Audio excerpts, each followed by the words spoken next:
Hello. Bangus ni siya. Overnight naka-marinate. Karon ato siya pritohon. Pero bago nato iprito, ato sa na siya pulbusan og harina. Aron crunchy. This is the last batch. Ika-5 ni siya. Kani lang siya nga side ang atong butangan og harina. Niya ato siyang medyo i-pa-absorb og maayo. Tapik-tapikin lang para dumikit. Tama na yan. Kay basig ma-over na ang ka-beauty. Bangus nga marinated overnight. Kipulbusan ang pika side sa flour. Hinay lang, hinay ang kalayo. Ato na ibutang ang atong bangus. This is the last batch. Ang hirap naman.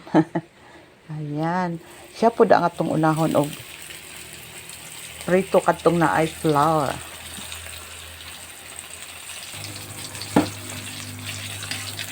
Ato na siyang ibaliktad kay kasi matunog. Okay pa di ay siya.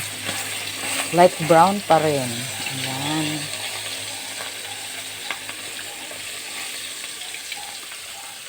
Ato i-cover kay aron dili ta matisikan.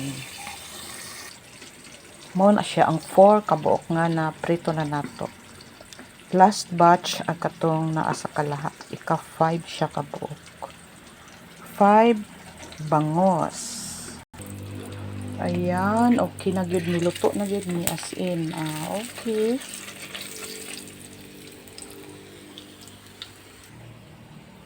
This is it. Luto na ang 5 kabok nga bangos. Ayan. Kagwapa. Basta na flour. Ayan na, ayan na. Dito na lang yung isa. Okay. Pritong bangus, marinated. Pritong bangus was already done. My cooking.